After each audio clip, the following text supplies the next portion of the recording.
Hey guys, this is Frozen 2 Fanboy 2004 here, and welcome back to another movie review. And I really hate to make this a Beyond style movie review. Like I mean Beyond style as in mean like the editing, like where I record the iPad or laptop while doing the review. I know this is not a good way to edit. This is bad editing, but if you guys saw my previous video, I think you understand me. But I'm sorry, I have to do this. So yeah, I but yeah.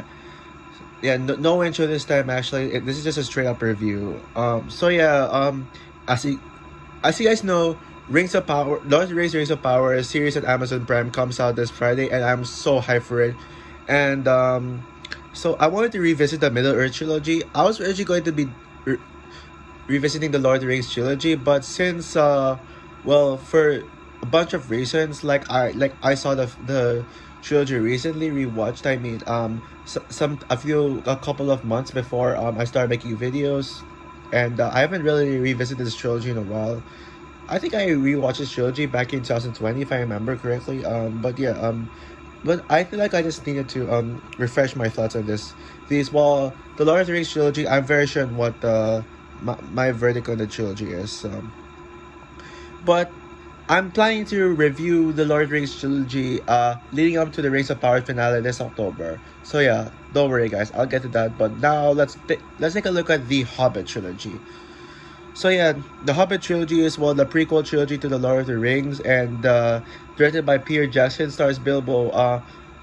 Stars Martin Freeman, and many more. And so yeah, the film tells the story of Bilbo Baggins' first adventure to find the ring, and as he teams up with dwarves. So yeah, I can't really explain the plot without giving away too much. So just see the movie for yourself if you haven't. So yeah, what do you think of the Hobbit Unexpected Journey? Well, all I gotta say is this is such a great film. I really enjoyed this movie. But however, I would say that this is unfortunately the weakest Hobbit film, not only that, but the weakest film in the Middle Earth saga. Yeah, I know many people say this is the best one. I'm sorry, but I just don't get it. Now let's get with some of my problems. What makes this the weakest in the trilogy in the Middle Earth saga for me? I think it's mainly due to the fact that it was so slow. Like the first 45 minutes of this film wasn't really that good. It was so it was too goofy. I mean, of course, we got that exposition backstory with Smaug before, and I really liked that idea. I think I enjoyed it. But then when it cut to Bilbo Baggins' his first appearance, yeah, I'm sorry, I wasn't a fan of those parts. Like it was too slow. It was basically like just a retread of the Fellowship of the Rings first act. Except that at least it had more fun. This one just lacks the fun. It was just boring and slow. And um and plus Gandalf's first appearance, he made this preschool joke, when Bilbo says to Gandalf, good morning, and then Gandalf like, hey, what do you mean good morning? You mean good morning as in blah blah blah blah. Like, come on, that was a terrible joke. Like, I don't expect Peter Jackson to make garbage jokes like this. That's like preschool jokes.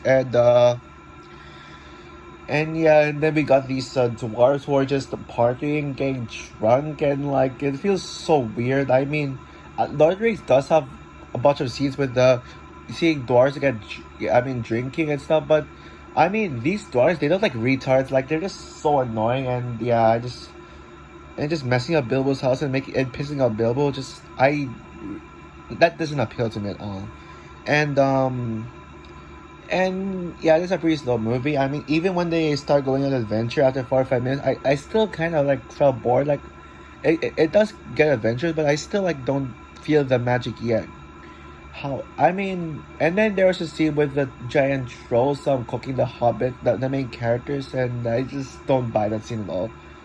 However, when this movie gets good, it is excellently good. Yeah, I think the scenes after the trolls, when they get away from the trolls, it starts to get better and better.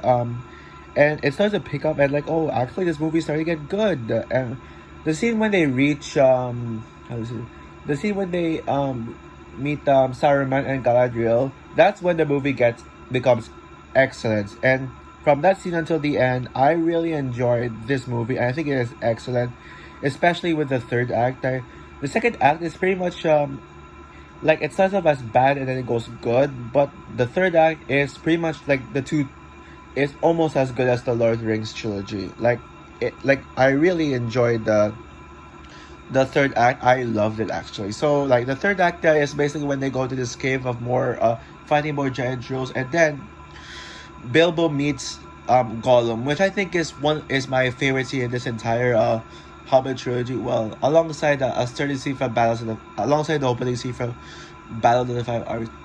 This is probably my favorite appearance from Gollum in this entire saga. Yeah, I mean even over Lord of the Rings. And if you don't know, Gollum is actually my favorite Lord of the Rings character. So I'm happy to see him in this film. And actually like I said, I like it better than how he was in Lord of the Rings trilogy.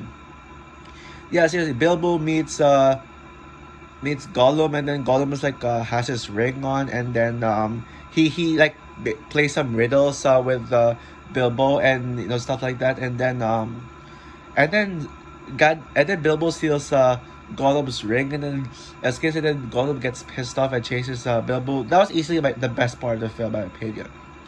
And then we get this awesome epic final battle, which isn't as big as the ones in the next Hobbit films, but yeah, I really enjoyed that part. So overall, The Hobbit: An Unexpected Journey may not be as good as the other Hobbit films, and it is definitely the weakest Middle Earth film, but I still really enjoyed it. And yeah, and this is definitely a great way to prepare myself for The Lord of the Rings, The Rings of Power, which I am hyped for. And yeah, with that said, my rating of The Hobbit: An Unexpected Journey, I'm gonna give this one a 7.5 out of 10. So yeah, what do you think of The Hobbit: Unexpected Journey? If you've seen it, comment down below, like, subscribe, hit the notification bell, and stay tuned for my review on The Hobbit, The Destination Smaug, and Battle of the Five Armies. So yeah, bye guys.